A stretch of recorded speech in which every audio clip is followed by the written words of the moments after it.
Good morning दोस्तों, स्वागत है आपका मेरे चैनल UPPCS प्रीलिम्स 6X पे। ये मेरा इस चैनल पे चौथा वीडियो है। पहले मैं अपने बारे में कुछ बता दूं आपको। मैं UPPCS और UPSC और अदर स्टेट्स की प्रिपरेशन कर रहा हूं पिछले 8 साल से, और मैंने इस दरमियान UPPCS के 5 प्रीलिम्स क्वालिफ़ाई किए हैं, एक समीक्षा अधिकारी का प्रीलिम्स क्वालिफ़ाई किया और एक उत्तराखंड का प्रीलिम्स क्वालिफ़ाई किया। हालांकि मेरा फ़ाइनल सिलेक्शन अभी नहीं हुआ है, और मैं यही सोच रहा था कि UPPCS प्रीलिम्स जो कि 6 दिसंबर 2026 को है, इतने लंबे समय में मैं अपनी पढ़ाई को कैसे कंटिन्यू करूं और कैसे मैं कुछ नया कर सकता हूं।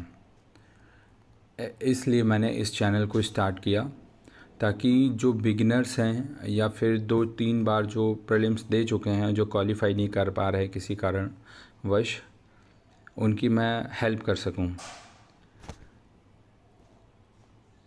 और इसलिए मैंने इस चैनल को स्टार्ट किया है। तो मैं इस चैनल के माध्यम से आपको बताऊंगी कि कैसे आप आसानी से प्रीलिम्स को क्वालिफ़ाई कर सकते हैं। और आप कई सारे इंस्टीट्यूट हैं जो इसका हवा बनाए रखे हुए हैं कि प्रीलिम्स बहुत टफ़ होता है, बहुत टफ़ होता है।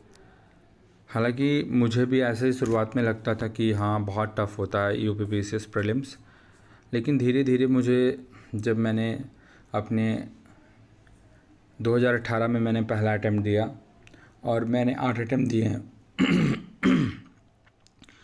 और मैंने इस दरमियान सीखा है कि आप प्रीलिम्स क्वालिफ़ाई करने के लिए आप कुछ चीज़ों को ध्यान रखेंगे। यानी how to qualify UPPCS prelims easily. अगर मैं कहूँ तो आपके लिए 3 आधार होने चाहिए। First of all PYQ questions, दूसरा आप बेस्ट बुक्स सोर्स जो है उनका यूज़ करिए, और सबसे मोस्ट इम्पॉर्टेंट जो है वो है रिवीज़न। अगर मैं बात करूँ PYQ का, तो PYQ जैसे मैं हर सब्जेक्ट का मैंने 10 बार पढ़ा है। तो आजकल लोग बोलते हैं अरे प्रीवियस ईयर क्वेश्चंस नहीं आ रहे, प्रीवियस ईयर क्वेश्चंस नहीं आते। ये सब झूठ है। प्रीवियस ईयर सेंस आप ये समझिए कि आप ये सोच रहे हो कि जैसा क्वेश्चन पहले आया था सेम टू सेम क्वेश्चन आ जाए, ऐसा नहीं होता।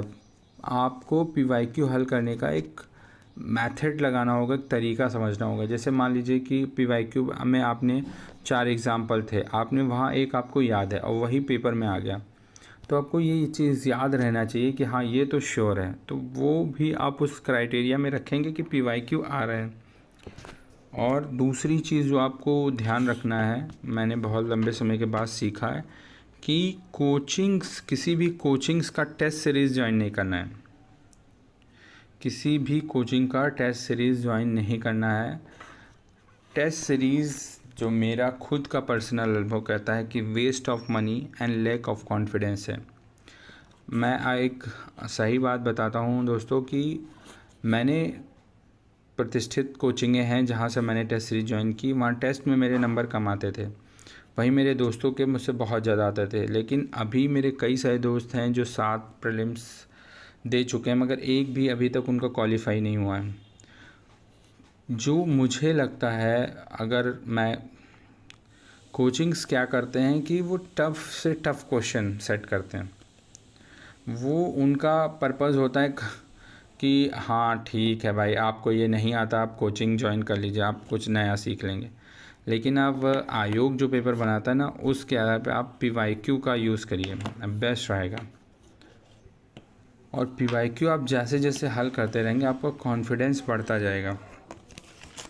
दूसरी चीज़ क्या है, तो फिर करना क्या है। करने में अगर कहें तो PYQ ज़्यादा से ज़्यादा, PYQ में आप पूर्वावलोकन जो आप घटना चक्र का आता है वो बेस्ट रहेगा।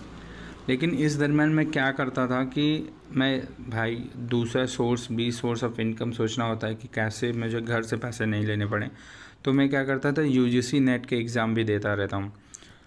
तो हालांकि मैंने 4 बार यूजीसी नेट क्वालिफाई किया है, जेआरएफ मेरा नहीं हुआ है, लेकिन मैंने क्या सीखा है कि यूजीसी नेट के क्वेश्चंस जो होते हैं पूरा जैसे मतलब जैसा वहाँ क्वेश्चन दे रखा है विकल्प के साथ सेम टू सेम आपका क्वेश्चंस पेपर में पूछा है यूपीपीसीएस में। मैं इस चैनल के माध्यम से आपको दिखाऊंगा कि सबूत के साथ कि कैसे सेम टू सेम क्वेश्चंस वो पूछ रहे हैं। ओके, तो आपको ये चीज़ ध्यान रखनी होगी कि आप अगर आपके पास टाइम है, जो है कि मुझे लगता है 120 है, बिगिनर्स की बात कर रहा हूँ मैं, बिगिनर्स हैं या जो 2-3, वो आप यूजीसी नेट के 10 साल के पीवाईक्यू आप देख सकते हैं, स्पेशली 3 सब्जेक्ट के, इतिहास, पॉलिटी और जियोग्राफी, हिस्ट्री, पॉलिटी, जियोग्राफी। और आप ये समझ लीजिए उसमें कुछ क्वेश्चन ऐसे होते हैं जो आपको नहीं देखना है, जैसे ऑथर्स हो जाते हैं, ऑथर्स बुक्स हो जाती हैं, किसी हिस्टोरियन का स्टेटमेंट हो जाता है या उनकी रिसर्च हो जाती है, वो नहीं देखने। आप हल करते रहेंगे तब कर सकते हैं। मैं ये नहीं कह रहा हूँ कि वो बहुत ज़रूरी है, मगर आपके पास अगर टाइम अगर उन्हें देख लेंगे तो आपका कॉन्फिडेंस बहुत हाई लेवल पे चला जाता है। ठीक है, तो आप पीवाईक्यू आप देख सकते हैं, ये घटना चक्र से आप कर सकते हैं, पूर्वावलोकन जो आता है। यूजीसी नेट आप देख सकते हैं 10 साल के, जो 10 साल के क्वेश्चन आपके रहेंगे वो आप देख सकते हैं। इसके साथ आप मेरे चैनल से जब जुड़े रहेंगे तो मैं डेली पीवाईक्यू का बताऊंगी कि कौन सा क्वेश्चन कहाँ से आया हुआ है और कैसे रिपीटेड हुए हैं क्वेश्चन, आप शॉक हो जाएंगे। और आप एक चीज़ और महत्वपूर्ण बताऊंगा, फिर मैं वीडियो लंबा नहीं करना चाह रहा हूँ। तो आप मोस्ट इम्पॉर्टेंट ये है कि आप लूसेंट या एक सामान्य अध्ययन बुक आती है किरण की, वो आप यूज़ कर सकते हैं, उनमें से एक कर सकते हैं। दूसरी चीज़ क्या होती है, जो 150 क्वेश्चन पूछे जाते हैं उसमें सबसे बड़ा रोल करंट अफेयर्स का होता है। तो कई लोग क्या करते हैं कि मंथ एंड जब पेपर आने वाला होता है तो उस 1 महीने पहले एक दृष्टि आती है घटना चक्र की, उसको लोग यूज़ करते हैं, जो कि बेस्ट भी है, अच्छा है, वहाँ से बहुत सारे क्वेश्चंस आते हैं।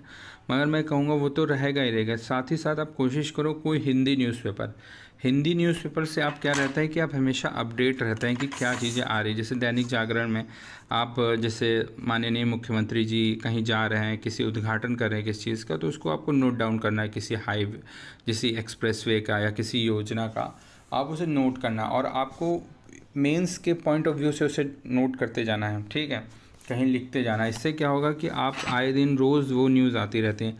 मैंने तो देखा है कि कई सारे क्वेश्चन सीधे डायरेक्ट आते हैं।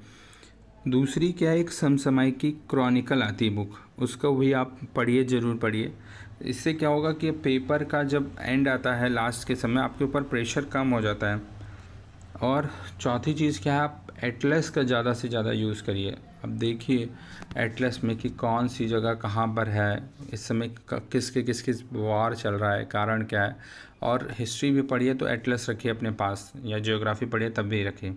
ठीक है दोस्तों, तो इस वीडियो में इतना ही दोस्तों। मैं आगे अब आपको बताऊंगा कि कैसे पीवाईक्यू पढ़ने हैं, कैसे आपको मेंस ओरिएंटेड प्रीलिम्स की तैयारी करना है, कौन से टॉपिक आपको पढ़ते रहना है। ठीक है, थैंक यू दोस्तों।